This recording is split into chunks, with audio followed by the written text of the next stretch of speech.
आज ओटीपी में जिन मुद्दों की हम बात करेंगे वो आपके सामने रखती हूँ। सबसे पहले पैलेट गन कितना खतरनाक, इस पर हम बात करेंगे। एसओपी क्या कहती है ये भी आपको बताएंगे। वहीं दूसरी खबर होगी मुनीर का ऑर्डर, मस्जिद बना मर्डर मुख्यालय, क्यों कह रहे हैं ये भी बताएंगे। वहीं तीसरी बात, ईरान से अब बात नहीं जंग होगी, किसने कहा ये और क्यों कहा।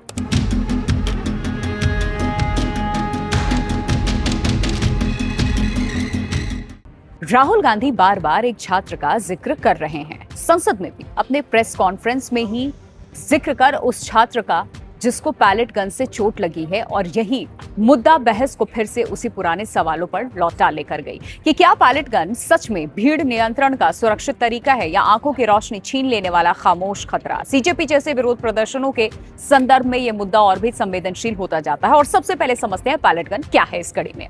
देखिए, पैलेट गन एक तरह का शॉटगन आधारित हथियार प्रणाली होती है जिसमें एक साथ कई छोटे छोटे धातु के छर्रे यहाँ फायर किए जाते हैं एक साथ। देखिए, इसे आमतौर पर नॉन लेथल वेपन यानी कि कम घातक हथियार की श्रेणी में रखा जाता है, और इसका मकसद किसी व्यक्ति को मारना नहीं है बल्कि भीड़ को तितर बितर करना होता है। लेकिन असलियत यह है कि जब ये छर्रे तेजी से निकलते हैं इस गन से तो वो शरीर में धंस जाते हैं, खास करके आंख, चेहरे और शरीर के ऊपरी हिस्से में गंभीर चोट इसमें पहुंच जाती है। और ऐसे में सवाल अब उठता है कि पैलेट गन का इस्तेमाल किन किन परिस्थितियों में किया जाना चाहिए। देखिए, भारत में पैलेट गन का जो इस्तेमाल है भीड़ नियंत्रण यानी कि क्राउड कंट्रोल के लिए किया जाता है, और खास करके तब जब विरोध प्रदर्शन हिंसक हो जाए, पुलिस या सुरक्षा बलों पर पथराव हो रहे हो, स्थिति काबू से बाहर अगर जारी है तो फिर इस्तेमाल होता है। लेकिन जान माल के नुकसान का इससे खतरा हो, ये भी सवाल। जैसे क्षेत्रों में जहां लंबे समय तक तनाव रहा, यहाँ पर जम्मू कश्मीर की बात करें, कम घातक विकल्प के रूप में इसे इस्तेमाल किया गया ताकि सीधे गोली चलाने की यहाँ नौबत ना आए। सरकार और सुरक्षा एजेंसियां पैलेट गन के इस्तेमाल के पीछे तर्क भी हालांकि देती रही हैं कि ये कम घातक विकल्प है और ये असली गोली से कम खतरनाक मानी जाती है। और जब भीड़ को तुरंत रोकना हो, जब बड़ी संख्या में लोग हिंसक हो जाते हो, तो तेजी से कंट्रोल पाने के लिए इसका इस्तेमाल होता है, और इससे डर पैदा करने के लिए भी इसका इस्तेमाल किया जाता है, जिससे यहाँ प्रदर्शनकारी पीछे हट जाते हैं तुरंत। लेकिन इन दावों के बावजूद इसकी मानवाधिकार के स्तर पर भारी आलोचना होती रही। पैलेट गन को लेकर सबसे बड़ा विवाद इसके गंभीर साइड इफेक्ट्स को लेकर के हैं। आंखों की अस्थायी रोशनी चले जाना, चेहरे और शरीर में गहरे घाव, छोटे बच्चों और निर्दोष लोगों का घायल हो जाना, कई मामलों में देखिए अस्थायी विकलांगता तक। और कई मानवाधिकार संगठनों का ये कहना है कि ये नॉन लेथल नहीं बल्कि कि लेस विजिबल लेथल हथियार है, यानी कि इसका असर जीवन भर रहता है। और हाल ही में सीजेपी से जो विरोध प्रदर्शन की तस्वीर आई, उस दौरान छात्र जो घायल हुआ जिसका जिक्र राहुल गांधी ने किया, सामने आया। इस संदर्भ में बहस फिर से तेज हो गई कि क्या भीड़ नियंत्रण के नाम पर इस तरीके के हथियारों का इस्तेमाल जायज है, खासकर तब जब पीड़ित एक छात्र या आम नागरिक हो।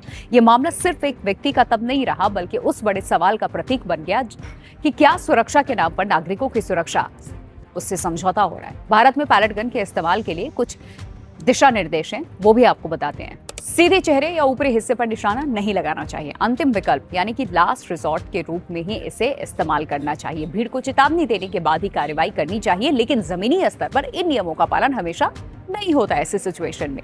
यही सबसे बड़ी चिंता है। पैलेट गन एक ऐसा हथियार है जिसे कम घातक कहा तो जाता है, लेकिन इसके प्रभाव कई बार जीवन भर का दर्द और अंधेरा छोड़ जाते हैं। सीजेपी प्रोटेस्ट में छात्र का जो मामला है, वो राहुल गांधी का बयान इन बहस को फिर से सामने लेकर के आ रहा है कि क्या हमें ऐसे हथियारों पर पुनर्विचार नहीं करना चाहिए। भीड़ नियंत्रण और मानवाधिकार के बीच में संतुलन बनाना आज के समय की देखिए सबसे बड़ी चुनौती है, और शायद अब वक्त आ गया है कि इस संतुलन को नए सिरे से परिभाषित किया जाए। इसीलिए पैलेट गन का इस्तेमाल कब, कहां, कैसे किया जाना चाहिए, जो तय मानक थे उस पर एक बार फिर से विचार होना चाहिए, यानी कि नई एसओपी इसके तहत तैयार की जानी चाहिए।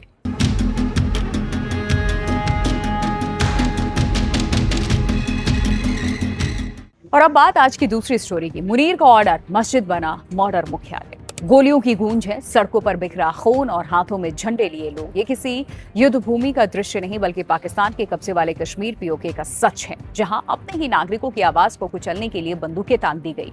और क्या ये सिर्फ एक प्रदर्शन था या पाकिस्तान के नियंत्रण के खिलाफ उठती बगावत की शुरुआत?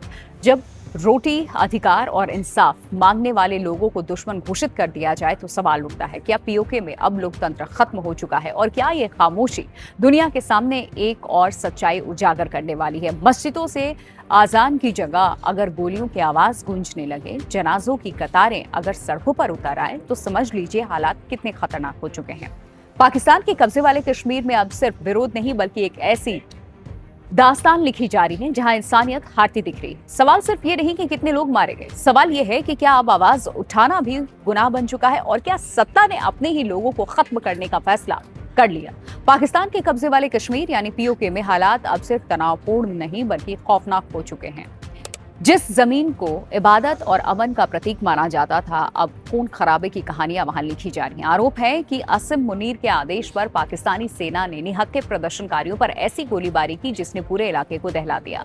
ज्वाइंट अवामी एक्शन कमेटी के बैनर तले चल रहे इस आंदोलन में लोगों ने अपने आर्थिक और नागरिक अधिकारों की मांग उठाई थी, लेकिन इस मांग का जवाब बंदूक की नली से दिया गया। जेएसी के मुताबिक पिछले 3 दिनों की रैली में कम से कम 40 लोगों की मौत हो चुकी है, जबकि 200 से ज्यादा लोग गंभीर रूप से इसमें घायल हैं। हालात इतने बिगड़ गए कि पीओके में दहशत का माहौल बन गया। जेएसी के नेता उमर नजीर कश्मीरी ने गंभीर आरोप लगाते हुए कहा कि सुरक्षा बलों ने निहत्थे लोगों पर यहां मिलिट्री ग्रेड हथियारों से हमला किया। उन्होंने ये भी दावा किया है कि उनके सगे भाई को भी पाकिस्तानी सेना ने गोली मार दी। इस घटना ने पूरे आंदोलन को और उग्र और भावनात्मक बना दिया है। उमर नजीर कश्मीरी ने बताया कि मुजफ्फराबाद की ओर बढ़ रहा लॉन्ग मार्च फिलहाल रोक दिया गया ताकि मारे गए लोगों का अंतिम संस्कार और उन्हें दफनाया जा सके, सब कुछ हो। लेकिन उन्होंने साफ कर दिया कि जैसे ही जनाजों की प्रक्रिया पूरी होगी, आंदोलन पहले से भी ज्यादा ताकत के साथ फिर शुरू किया जाएगा। इस बयान में इस बात का संकेत है कि आंदोलन अब थमने वाला नहीं। पिछले 2 महीनों से पीओके में लगातार प्रदर्शन हो रहे हैं। कुछ प्रदर्शन को कुचलने के लिए पाकिस्तानी सेना ने जिस तरीके की कार्रवाई की है, हद पार करती है। रिपोर्ट्स के मुताबिक पिछले 2 महीने में 100 से ज्यादा लोगों की जान जा चुकी है। निहत्थे लोगों पर अंधाधुंध फायरिंग, घरों में घुसकर छापेमारी, महिलाओं और बच्चों के साथ मारपीट, ये सब आम घटनाएं मानो यहां बन चुकी हैं। और सबसे हैरान करने वाली बात यहां यह है कि रावलकोट के मुख्य सरकारी अस्पताल को भी सेना ने अपने कब्जे में ले लिया है। घायलों का इलाज तक यहां पर नहीं हो पा रहा, उन्हें इलाज नहीं मिल पा रहा। अस्पताल जो जीवन बचाने का स्थान होता है, वो भी इस संघर्ष का हिस्सा बना दिया गया है। स्थिति एक गहरे मानवीय संकट को दर्शाती है। जब हजारों लोग सफेद झंडे लेकर रावलकोट से मुजफ्फराबाद की ओर बढ़े तो उम्मीद थी कि उनकी आवाज सुनी जाएगी, लेकिन इसके उलट उन पर गोली और आंसू गैस के गोले बरसा दिए गए। इस कार्रवाई के बाद यहाँ पर कोटली, मीरपुर, रावलकोट और मुजफ्फराबाद जैसे इलाकों में हालात और बिगड़ गए। सेना ने बड़े पैमाने पर छापेमारी की और विरोध को दबाने की कोशिश की। इस पूरे घटनाक्रम ने अंतर्राष्ट्रीय स्तर पर भी हलचल मचा दी है। मामला संयुक्त राष्ट्र तक पहुंच चुका है। एक कश्मीरी महिला ने भारत और अंतर्राष्ट्रीय समुदाय से अपील की है कि वो पीओके के लोगों की आवाज उठाएं और उनका समर्थन करें। देखिए, इस बीच में पाकिस्तान के रक्षा मंत्री ख्वाजा आसिफ का बयान आग में घी डालने का काम कर गया। उन्होंने साफ कहा कि सरकार प्रदर्शनकारियों से कोई बातचीत नहीं करेगी और उन्हें भारत की श्रेणी में रखते हुए पाकिस्तान का दुश्मन बता दिया। और ये बयान न सिर्फ विवादास्पद है बल्कि ये दर्शाता है कि पाकिस्तान सरकार अपने ही नागरिकों को विरोध करने पर उन्हें दुश्मन मान लेगी।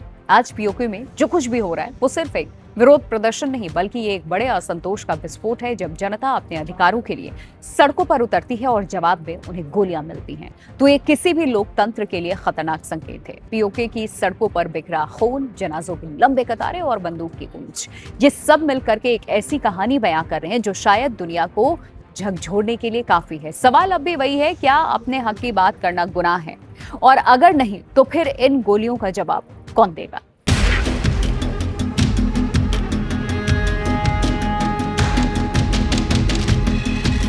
मध्य पूर्व एक बार फिर उस मोड़ पर खड़ा है जहां कूटनीति की भाषा नहीं बोली जा रही बल्कि धीरे धीरे युद्ध और खतरनाक मोड़ पर दिख रहा है।